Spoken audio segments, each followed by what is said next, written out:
DRDO द्वारा विकसित Covid औषधि 2-डिऑक्सी ग्लूकोज की पहली खेप जारी। रक्षा मंत्री ने कहा, दवा लाई है आशा और उम्मीद की एक नई किरण।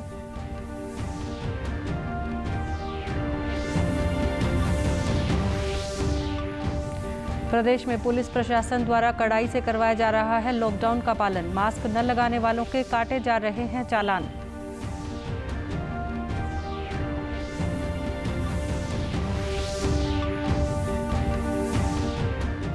प्रदेश में 18 वर्ष से अधिक आयु के लोगों का टीकाकरण जारी। रोहतक के उपायुक्त ने लोगों से टीकाकरण करवाने और कोविड-19 नियमों का पालन करने की अपील की।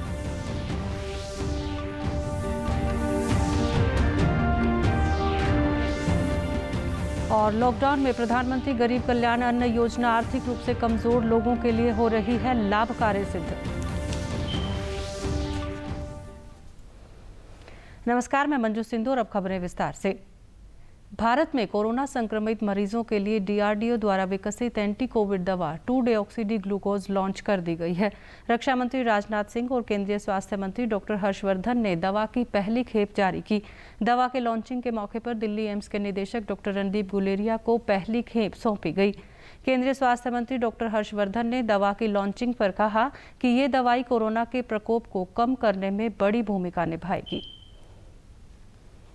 वैज्ञानिकों के द्वारा डीआरडीओ के सहयोग से हमारे आदरणीय राजनाथ सिंह जी के नेतृत्व में ये शायद हमारी पहली इंडिजिनस रिसर्च के आउटकम के तहत दवा है जो सीधे सीधे कोविड के वायरस के प्रकोप को पूरे वैज्ञानिक दृष्टिकोण से कम करने का पूरा पोटेंशियल रखती है।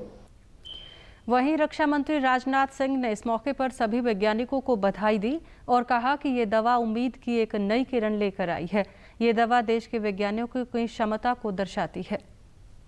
ड्रग जिसका यह इजाद हुआ है, यह आशा और उम्मीद की एक नई किरण लेकर आया है। यानी हमारे देश के सामने एक बड़ा से बड़ा चैलेंज आए तो हमारे वैज्ञानिकों के अंदर वह क्षमता है, वह ताकत है कि उसका मुकाबला वह कर सकते हैं। और जो यह ड्रग का इजाद किया गया है, मैं समझता हूं कि हमारे देश के वैज्ञानिकों की एक जो साइंटिफिक कैपेबिलिटी है उसकी भी एक मिसाल है, उसका भी एक उदाहरण है। रक्षा मंत्री राजनाथ सिंह ने कहा कि रक्षा मंत्रालय इस कोविड महामारी के दौरान बहुत प्रभावी और महत्वपूर्ण भूमिका का निर्वहन कर रहा है। सीमा पर भी हमारी तैयारियां यथावत हैं। आपको जानकर खुशी हुई होगी, समाचार पत्रों में आपने पढ़ा होगा कि यह भी व्यवस्था कर दी गई है कि सिविलियंस का भी यहाँ पर इलाज हो सकता है। और मेरी जानकारी है कि कई मिलिट्री हॉस्पिटल जहाँ पर पहले सिविलियंस का इलाज नहीं होता था और मिलिट्री हॉस्पिटल में बहुत ही अच्छी तरह उन सिविलियंस का भी इलाज हो रहा है। केंद्रीय स्वास्थ्य मंत्री डॉक्टर हर्षवर्धन ने कहा कि आज कोरोना संक्रमण के नए मामलों के मुकाबले स्वस्थ होने वालों की संख्या करीब 1 लाख अधिक है। उन्होंने कहा कि जहां एक दिन में नए मामले करीब 2,81,000 आए हैं, वहीं ठीक होने वालों की संख्या 3,79,000 के करीब है। पिछले सप्ताह में लगातार हमने देखा कि हम लोगों के जो भारत में केसेस रिकवर हो रहे थे उनकी संख्या जो नए केसेस आ रहे थे उनसे ज़्यादा थी।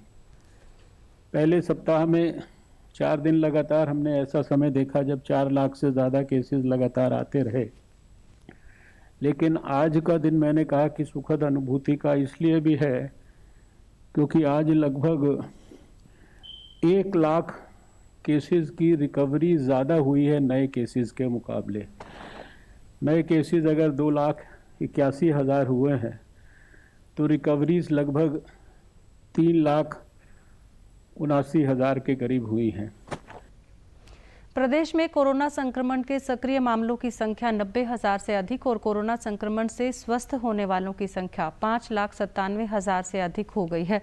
रिकवरी दर 86.07% और मृत्यु दर अब 0.96% हो गई है।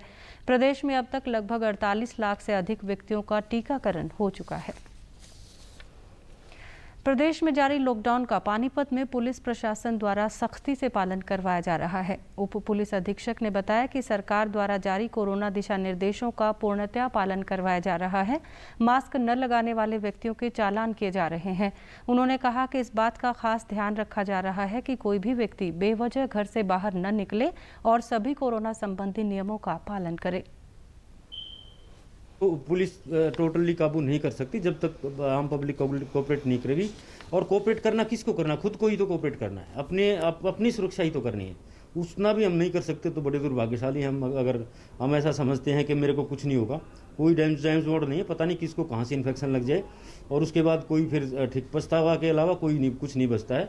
तो लोग खुद जागरूक हों और अपने आप को सुरक्षित करें। दवाई की दुकान खुली रह सकती है इन केस ऑफ इमरजेंसी। उस पर हम इतना सख्त नहीं है क्योंकि दवाई की हर आदमी को ज़रूरत है, दवाई हमारी जान बचाती हैं। तो दवाई के लिए हम इतनी सख्ताई नहीं कर रहे हैं। बिल्कुल सख्ताई बहुत ज़रूरी है, लेकिन ये बात मैं साथ में कहूँगा, कोऑपरेशन के बिना सख्ताई भी हमारी कोई काम नहीं आएगी।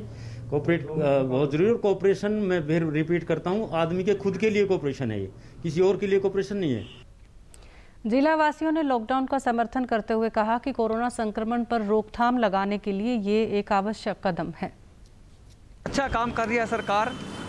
ये जो दुकानें बंद करी जा रही हैं, ये बीमारी से बचने के लिए करी जा रही हैं और हम ये जो बीमारी इससे कम होएगी और जो सरकार कर रही है ये अच्छा कर रही है।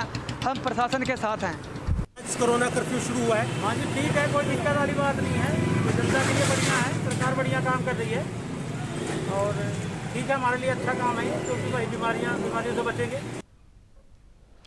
प्रदेश में कोविड-19 के बढ़ते मामलों पर अंकुश लगाने के लिए 18 वर्ष से अधिक आयु के लोगों का टीकाकरण जारी है। रोहतक के उपायुक्त ने बताया कि सभी लोगों को टीकाकरण अवश्य करवाना चाहिए और सभी को कोविड-19 नियमों का पालन करना चाहिए। वैक्सीन हमारे पास है, तो लोगों को वैक्सीन लगाने के लिए हमने जागरूक किया। ऑफ कोर्स जो सरकारी टारगेट्स थे उससे 1.5-2 गुना हमने किया, परंतु वो भी शायद काफ़ी नहीं है। बढ़ चढ़ के लोगों को वैक्सीनेट करवाना चाहिए। तो जब इससे बचाव के लिए एक वैक्सीन है आपके इम्यूनिटी सिस्टम को बढ़ाने के लिए और उपचार के लिए कोई विशेष कारगर दवा ऐसी रामबाण अब तक बना। टीकाकरण करवाने आए लोगों ने कहा कि कोरोना महामारी से बचाव के लिए वैक्सीनेशन बहुत जरूरी है, इसलिए सभी को टीकाकरण करवाकर कोरोना को हराने में प्रशासन और सरकार का सहयोग करना चाहिए। जैसे बीमारी फैल रही है तो सबको वैक्सीन लगवानी चाहिए। मैंने भी आज लगवाई है और मैं 18+ हूँ, तो अभी हमारे एरिया में 18+ भी लगने लगी है। 18+ की जो वैक्सीनेशन की शुरुआत 1 मई से हो चुकी है, यही कहूँगी कि ज़्यादा से ज़्यादा संख्या में लोग आकर वैक्सीन करें ताकि जो कोरोना महामारी बढ़ चुकी है पूरे देश में उसको हम रोक सके। और लोगों को यही संदेश देना चाहूँगी जो अफवाहें फैला रहे हैं कि वैक्सीन डेंजरस है, खतरनाक है, तो उनको यही संदेश है कि अफवाहों पर यकीन ना करें और खुद आकर ग्राउंड रिपोर्ट लिखें। मैं 18+ को मैं सबको संदेश देना चाहती हूँ कि गवर्नमेंट बहुत अच्छा काम कर रही है और हमें वैक्सीन लगवानी चाहिए।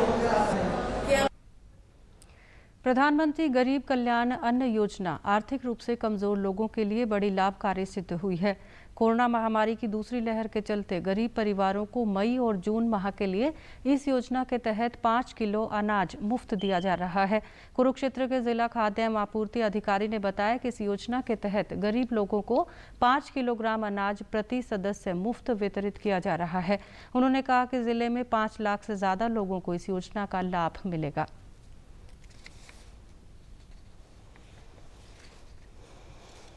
इस स्कीम के अंतर्गत प्रत्येक लाभार्थी परिवार को, चाहे वो प्रायोरिटी हाउस होल्ड है, चाहे वो AA वाला है, चाहे BPL कार्ड होल्डर है, उन सभी परिवारों को 5 किलो गेहूँ प्रति व्यक्ति सरकार की तरफ से मुफ्त दिया जाएगा। जो AA गुलाबी राशन कार्ड भी बोलते हैं, उसे 35 किलो गेहूँ प्रति व्यक्ति दिया जाएगा।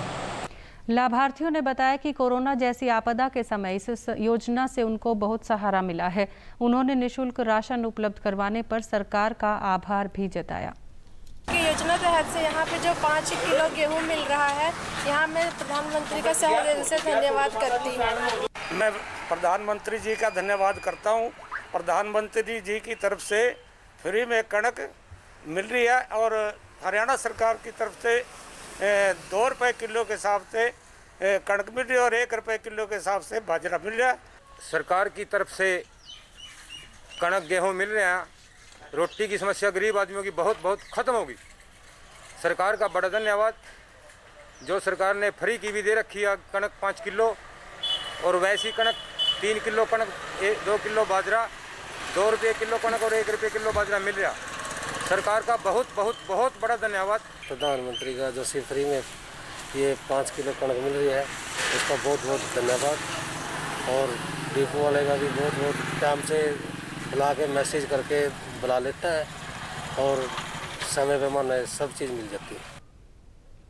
जिला विधिक सेवाएं प्राधिकरण के चेयरमैन और जिला एवं सत्र न्यायाधीश अरुण कुमार सिंगल ने बताया कि कोरोना महामारी के दौरान आम जन को संकट की इस घड़ी में सहायता प्रदान करने के उद्देश्य से हरियाणा राज्य विधिक सेवा प्राधिकरण द्वारा एक और पहल की गई है। प्राधिकरण द्वारा ऑक्सीजन ऑन व्हील्स का शुभारंभ किया गया है। उन्होंने बताया कि माननीय न्यायमूर्ति राजन गुप्ता, न्यायाधीश पंजाब एवं हरियाणा उच्च न्यायालय एवं कार्यकारी अध्यक्ष हरियाणा राज्य विधिक सेवा प्राधिकरण ने हालसा के प्रशासनिक भवन से ऑक्सीजन ऑन व्हील्स सेवा शुरू की है। हरियाणा राज्य विधिक सेवा प्राधिकरण ने रोटरी मिड टाउन चंडीगढ़ और बड़ी कैब्स के सहयोग से जरूरतमंद व्यक्तियों को आवश्यक राहत प्रदान करने के उद्देश्य से इस सेवा की शुरुआत की गई है। मुख्यमंत्री मनोहर लाल ने गुरुग्राम में ताऊ देवीलाल स्टेडियम में बने कोविड मरीजों के लिए अस्थायी फील्ड अस्पताल का उद्घाटन किया।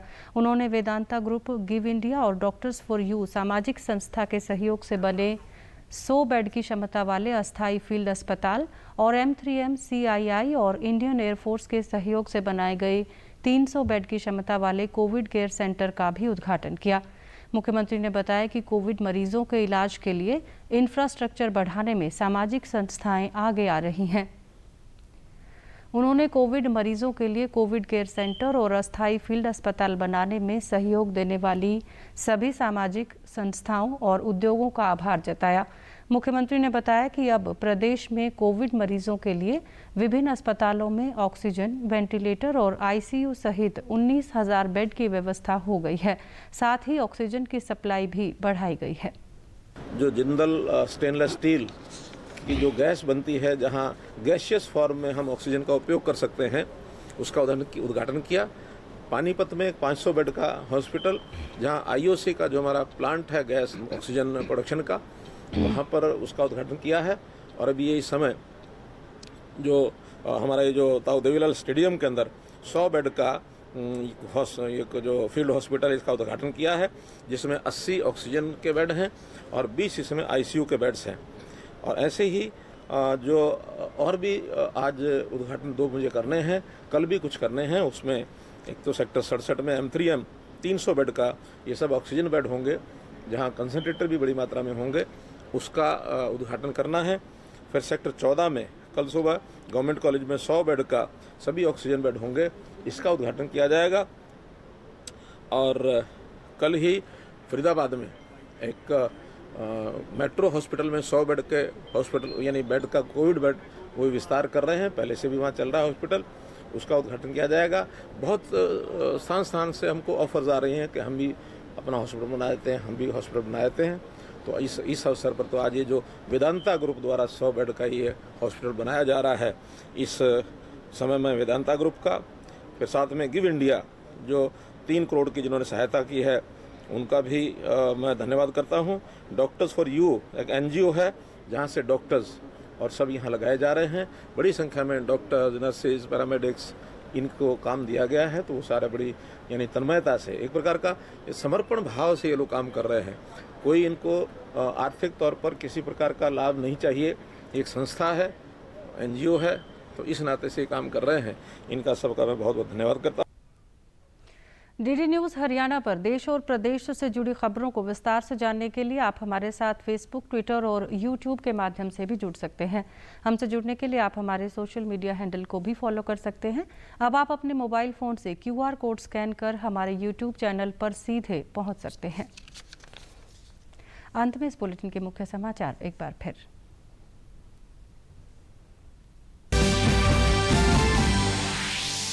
DRDO द्वारा विकसित कोविड औषधि 2-deoxy ग्लूकोज की पहली खेप जारी। रक्षा मंत्री ने कहा, दवा लाई है आशा और उम्मीद की एक नई किरण।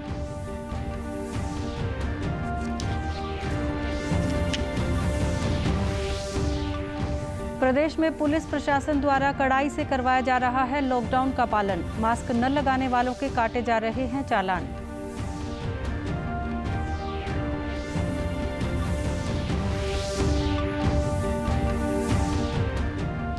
प्रदेश में 18 वर्ष से अधिक आयु के लोगों का टीकाकरण जारी। रोहतक के उपायुक्त ने लोगों से टीकाकरण करवाने और कोविड-19 नियमों का पालन करने की अपील की।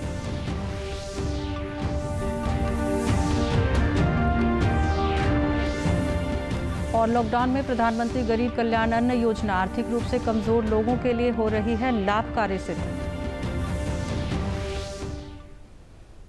सभी दर्शकों से अपील है कि आप जब भी घर से बाहर निकले तब मास्क जरूर पहनें, 2 गज की दूरी बनाए रखें और एक नियमित अंतराल पर अपने हाथ धोते रहें। और अगर आप पात्र हैं तो टीकाकरण जरूर करवाएं, तभी आप कोरोना महामारी से बच सकते हैं। आज के बुलेटिन में बस इतना ही। नमस्कार।